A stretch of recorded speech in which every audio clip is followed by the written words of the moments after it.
Bonsoir à tous, bienvenue dans votre émission La Réunion Léla, les labs sans doute, mais apparemment pour les moniteurs d'auto-école, ça leur pose un problème, ce projet de loi qui a commencé à être discuté il y a quelques jours déjà. Qu'est-ce qu'il y a dedans? Comment ça se passe? On voit ça avec Éric Marcelli qui est moniteur d'auto-école, on voit ça dans Cosmo Réunionnais.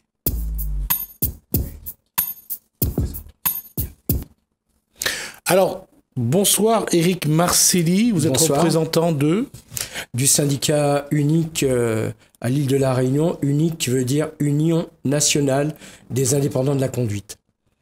Et aujourd'hui, on a vu ce projet de loi, en tout cas il y a quelques jours donc à Paris il y a eu cette mobilisation. Est-ce que à la Réunion, comment se mobilisent les auto-écoles pour cette loi qui apparemment n'a pas l'air de plaire beaucoup à la profession? Alors ça, à la Réunion surtout, on se sent moins impacté. On dit on va voir Paris puisque c'est Paris qui décide. Mais ils n'ont pas compris que nous aussi on va être touchés énormément. Ça va arriver comme une traînée de poudre chez nous. Donc il faut absolument qu'on se batte et ne pas rester dans nos voitures, dans nos bureaux et attendre que le manger cuit. Je le répète souvent, c'est pas pour Éric Marcelli qu'on se bat. On n'est pas les obligés d'Éric Marcelli, mais on est les obligés d'une profession et surtout de nos enfants. Donc les collègues qui pensent qu'Éric Marcelli se bat pour lui, non, je me bats pour toute une profession que j'aime encore et je ne veux pas voir disparaître parce que ça va être le cas. Alors, si pour les professionnels qu'on a entendus, il semblerait que, bon, il y a la partie, certains parlent d'ubérisation du permis de construire, de permis de conduire. On parle de le fait que le code ne sera plus à votre charge, de votre compétence, pardon. Alors, on parle d'ubérisation. En fin de compte, c'est d'avoir des travailleurs pauvres avec l'entrepreneuriat. Donc, ça sera un coût moindre pour payer ces personnes qui feront la formation. Tout comme ce qui s'est passé avec les VTC. Parce qu'on parle des indépendants, c'est ça? On parle de travailleurs indépendants qui n'auront plus de bureau, qui n'auront plus de face-à-face, d'interface directement avec la personne quand elle vient s'inscrire pour voir les différents choix de formation. Parce que c'est pas la formation elle-même qui coûte cher. Ce qui va poser un problème pour vous au niveau des indépendants, c'est que eux n'auront pas les charges que vous avez. Pour l'instant. Oui, mais s'il reste qu'indépendant, il reste que moniteur auto-école. Mais ils auront quand même les charges sociales à payer. Et ce qui tue une entreprise actuellement, ce sont les charges sociales et fiscales. On a environ 70% de charges sociales et fiscales sur une auto-école. Donc, l'État ne veut pas baisser de ce côté-là parce qu'ils ont trop à pas gagner. C'est ça qui tue une auto-école. C'est ça qui rend un permis de conduite très cher. C'est pas le fait de payer la leçon, c'est les charges, quelles qu'elles soient. Alors, justement, comment faire face à ça et est-ce que vous discutez entre vous? Est-ce qu'à la Réunion, comme il n'y a pas eu de mobilisation, est-ce qu'il y a une discussion entre vous? Est-ce que au sein du syndicat, vous posez la question sur le devenir de votre profession? Alors, au niveau du syndicat, je suis en relation souvent avec mes collègues de métropole. Ici, bon, c'est que des bruits de couloir qu'on a. Bon, les gens se battent pas, je dis honnêtement. J'ai pas une langue de bois pour ça. Donc, on a des pistes de travail. C'est vrai que que ce soit les différents gouvernements qu'on a eu depuis plus de 40 ans, on s'est battu sur la sécurité routière, la formation, mais c'est pas ça qui intéresse notre gouvernement, c'est de gagner du fric. Donc, alors ils disent, on tape sur les auto-écoles, et il y a aussi un autre facteur qui est contre nous, ce sont une certaine presse médiatique qui font du buzz sur les auto-écoles en disant que le permis est trop cher. Mais on a des moyens de rendre le permis moins cher. L'argent gagné, récolté par les radars. 1,3 milliard. L'année dernière. On pourrait financer une partie de la formation du permis de conduire.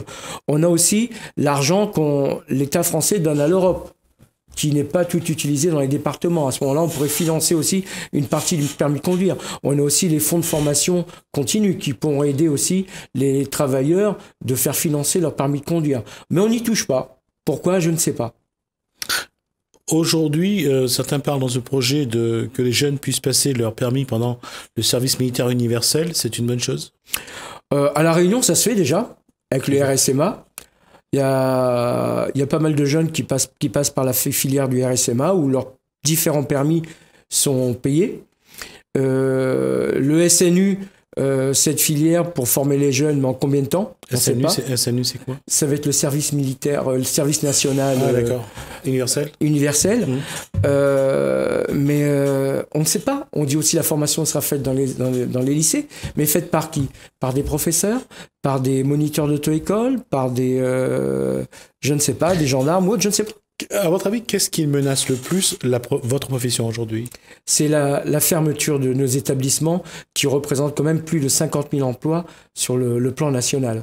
D'accord. Donc perte d'emploi des moniteurs, des secrétaires, et puis aussi les fournisseurs des auto-écoles. Une trentaine d'auto-écoles qui ferment en espace de quelques années, c'est... Ah, je ne dirais pas en espace de quelques années, en quelques mois. Sur l'île de la Réunion, il y a eu à peu près une cinquantaine confirmées. Ah, autant? Autant, oui. Alors bien sûr, on va nous sortir, oui, c'est une mauvaise gestion, c'est tout, on ne savait pas faire. Mais comment peut-on dire ça? Est-ce qu'on a été vraiment chercher le fond du problème? Actuellement, les gens n'ont pas de sous. D'accord? C'est le pouvoir d'achat des ménages qui est impacté. Ils n'ont pas de sous. On leur a mis tellement de choses à côté pour payer qu'ils n'en sortent plus. Donc, on rejoint le combat des Gilets jaunes, augmenter le pouvoir d'achat des citoyens. Alors la question, elle est là, c'est qu'à chaque fois qu'on regarde la situation, les gens regardent toujours le prix d'une heure de cours dans les auto-écoles. Est-ce que ce prix-là évolue beaucoup par rapport au prix du carburant, par rapport à vos charges? Est-ce que c'est un prix qui vous donne suffisamment de marge pour vous en sortir? Pas assez? Est-ce que pour vous, c'est pas assez cher par rapport à ceux qui disent que c'est trop cher? Alors, le coût d'une leçon de conduite tourne en moyenne, par rapport à l'étude qui a été faite, est de 39 €. Et sur cette 39 €, en gros, pour une auto-école, s'il n'y a pas d'accident, en ayant tout payé, ses charges et tout ça, il lui reste à peu près 5 €. Donc, c'est pas énorme. Une auto-école survit actuellement. On a la tête presque sous l'eau et il faut pas grand-chose, il suffit d'un accident ou autre pour que la boîte elle ferme. Et ce qui se passe surtout, c'est que les gens disent que c'est trop cher. C'est pas trop cher. C'est tout simplement, ce sont les charges, encore je le répète, qui écrasent les petites entreprises.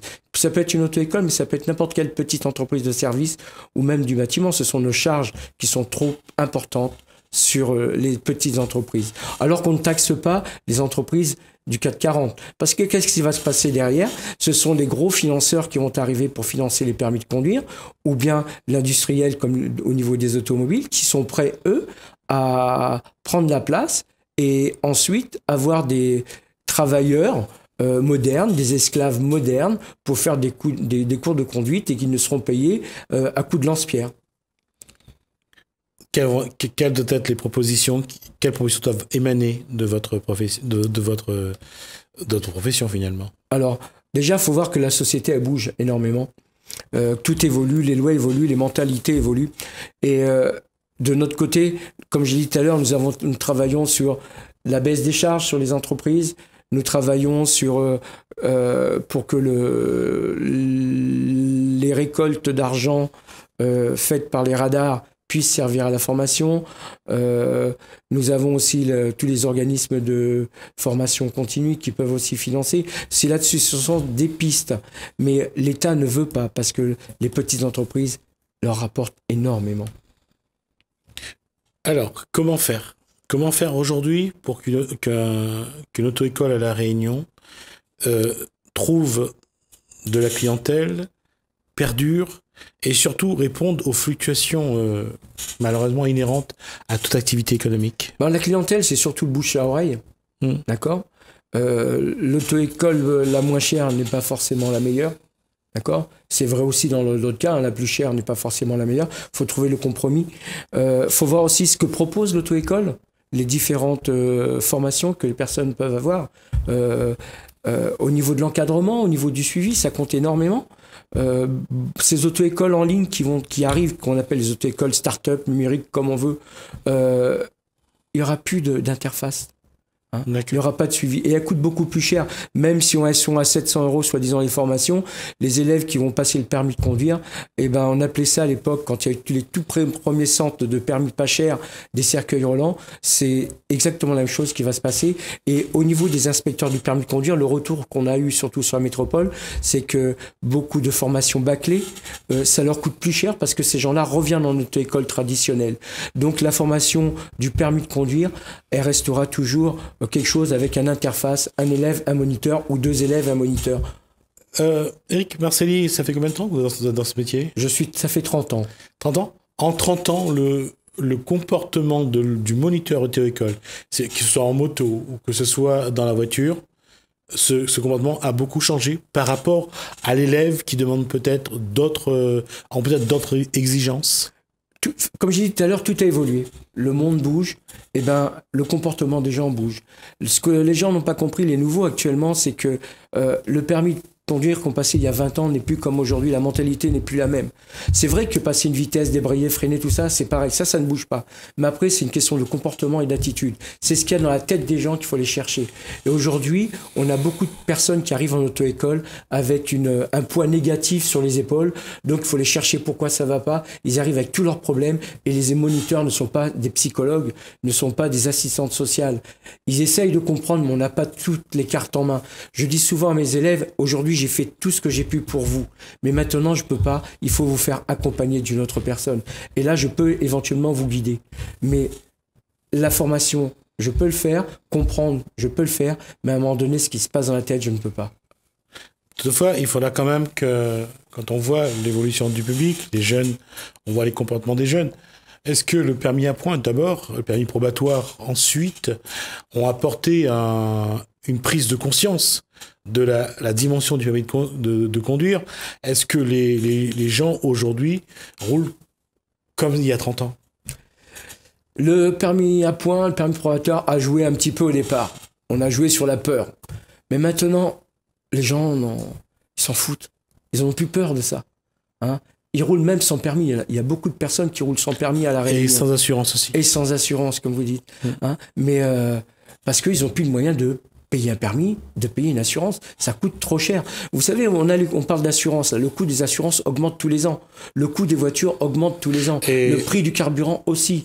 Par contre, sur les assurances, on a l'occasion d'y revenir, en tout cas pour parler de ça, mais c'est de voir que les charges, les taxes sur les assurances, c'est presque un tiers du coût d'assurance. Oui, et surtout, on ne sait pas qu'est-ce que ça représente. Oui. Et sur le coût du permis de conduire, c'est que, on en parlait tout à l'heure, c'est que on a du mal à augmenter la leçon de conduite. Et en 30 ans, depuis 30 ans, je n'ai pas beaucoup bougé mes prix. Hein. Un permis de conduire, il y a 30 ans, il valait 4 000 €, 4 000 francs. Aujourd'hui, il vaut à peu près 700 €. Hein. C'est tout. 5 000 francs. Voilà. La question, c'est qu'un bon moniteur de l'école, c'est quelqu'un qui peut faire gagner le permis à quelqu'un en très peu de leçons. Gagner? Non. Obtenir? Non. Un bon moniteur d'auto-école, qu'est-ce que c'est? Bon par rapport à quoi? Bon par rapport à qui? C'est la bonne référence à mon époque, et quand je dis à mon époque, c'était il y a déjà 30 ans aussi, c'est que on disait que un bon moniteur d'école, c'est celui qui est capable de faire gagner le permis à quelqu'un très rapidement. Il y a beaucoup de choses ont changé. On peut plus mesurer comme ça. Le moniteur ne fait pas gagner le permis, il forme des élèves. D'accord. C'est la formation qui va compter énormément.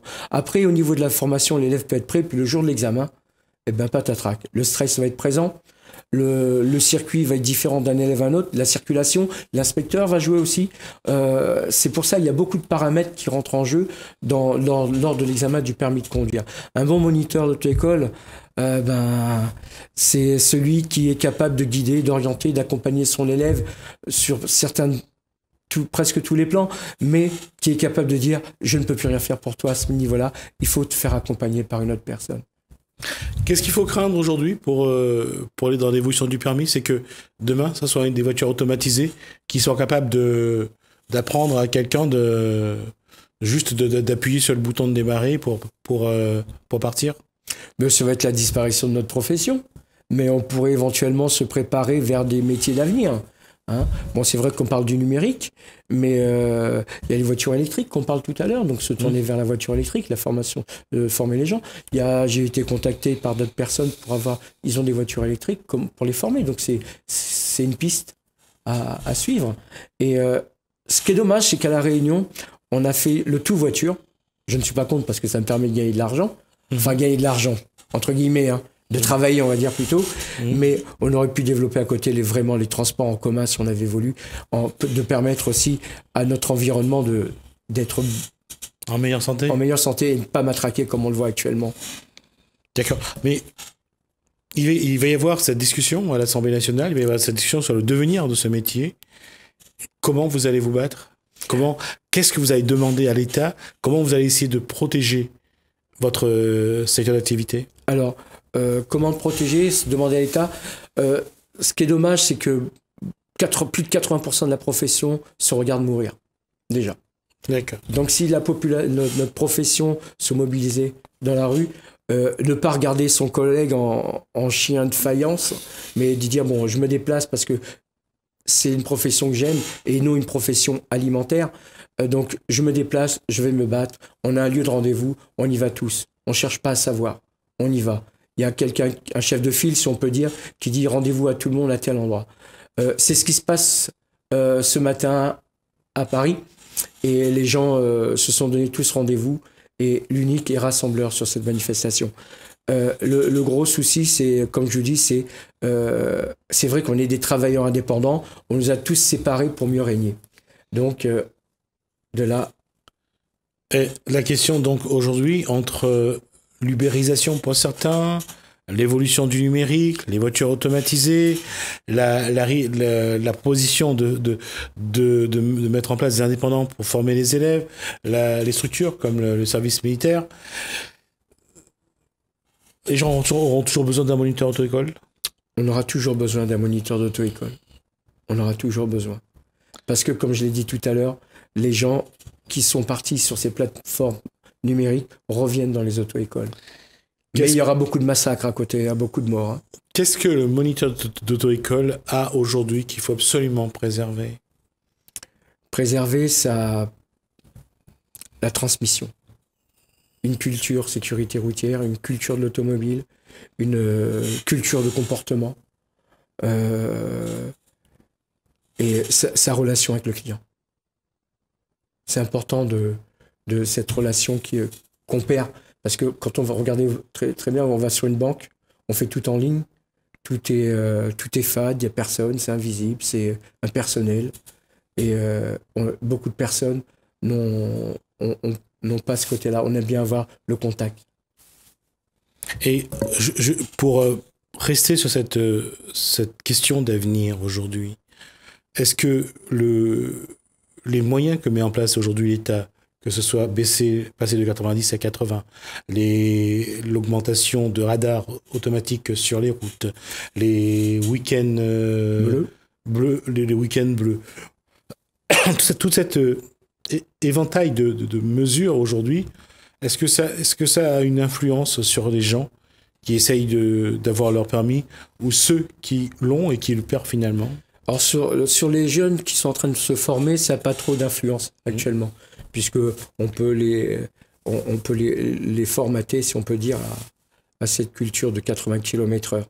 Mais pour les gens comme nous qui ont le permis depuis plus de 30 ans, ce qui est embêtant, c'est de se réadapter.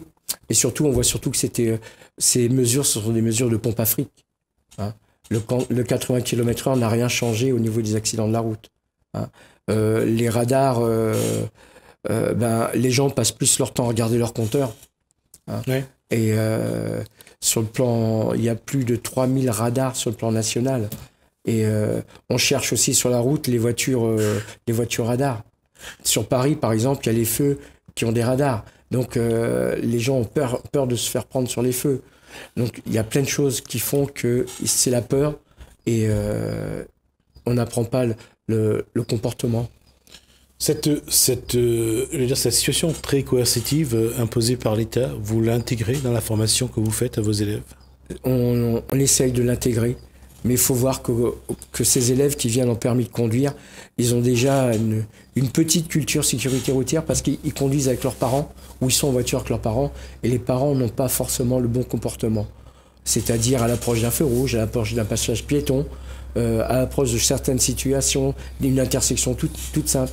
Donc ils n'ont pas, pour eux le permis de conduire c'est une étape. Pour avoir son permis il faut faire ça. Mais ils n'ont pas compris que dans un permis de conduire il y a une procédure, il y a des règles et que ces règles vont leur servir pour plus tard. Et une fois que les personnes ont le permis de conduire, ils réinventent leur façon de conduire.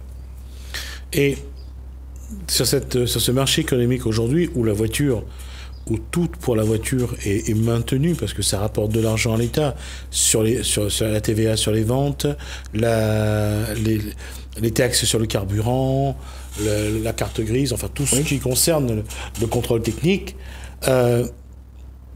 Pensez vraiment que l'État aujourd'hui va changer cette façon de faire aujourd'hui de la conduite et de maintenir ce projet ou que l'État pourrait bouger sous l'influence de votre force finalement du mouvement. Alors, il faudrait déjà que toutes les auto-écoles se mettent en grève, donc plus de permis de conduire, ne plus aller aux examens. Ça c'est un peu utopique. Et ensuite, il ne faut pas oublier que l'automobile c'est une véritable vache à lait pour l'État. D'accord. On est toujours sur cette même démarche-là pour vous ? On est toujours sur cette même démarche-là. Parce que le dernier rapport qui a été fait par Madame Françoise, je veux dire son nom, hein, ministre de la REM, ils n'ont pas voulu bouger d'un seul iota le mouvement actuellement du permis de conduire, la formation du permis de conduire. C'est toujours les mêmes. Le gouvernement de Macron est là pour détruire tout un système qui existe depuis 40 ans, un système de formation qui fonctionne et qui a des résultats. Je ne vois pas pourquoi on le modifierait entièrement, alors qu'il y a d'autres systèmes qu'il faudrait toucher et qu'on n'y touche pas. Hein. Donc je ne vais pas revenir dessus, on en parlera dans un autre sujet plus tard. Donc voilà, c'est un rapport de force qu'il y a entre les auto-écoles et le gouvernement actuellement. Est-ce qu'il est possible qu'il y ait un mouvement à La Réunion ? Mais j'espère que les collègues vont se réveiller, qu'ils vont quitter leur volant, hein, et qui vont sortir dans la rue en disant que oui, c'est vrai, on doit se battre pour sauver notre profession. Il y aura des discussions, il y aura ce sujet-là, il y aura des choses qui vont se dire, qui vont se faire. Moi, j'attends simplement leurs appels. Je ne vais plus vers eux. Ça fait plus de 2003 que, avec un autre collègue, on se bat pour informer notre profession, le faire bouger. Ils ne bougeront uniquement que s'ils sont vraiment dans le problème. Aujourd'hui, ils ne le voient pas encore. Ils vont être dans le problème. Moi, je défends aujourd'hui Éric Marcely. Si d'autres personnes veulent se défendre, qu'ils me rejoignent, il n'y a pas de souci, parce que je défends une profession. Comme j'ai dit, je ne suis pas les obligés des auto-écoles, ils sont les obligés de leur profession, et ça, je veux bien qu'ils l'entendent. Parce que certains, ils ont commencé il y a 5 ans, 10 ans, ils vont peut-être rester un bon moment dedans, donc il faut qu'ils se battent pour la profession, surtout les jeunes moniteurs.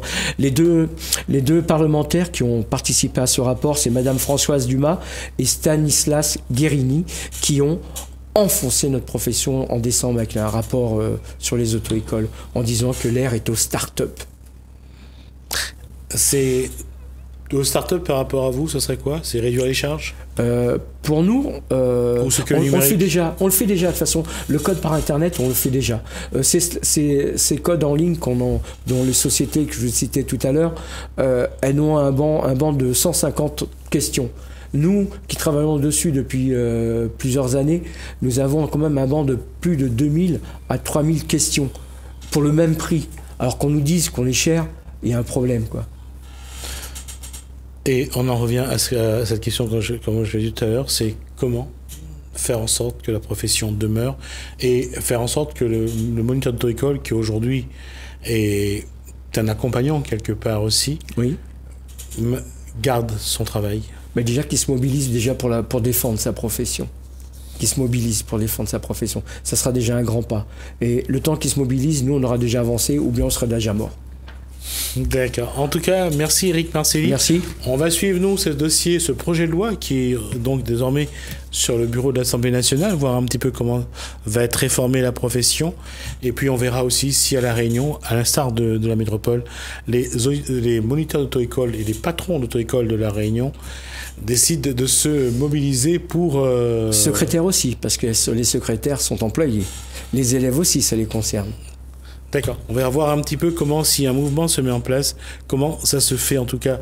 Merci de nous avoir apporté ces informations.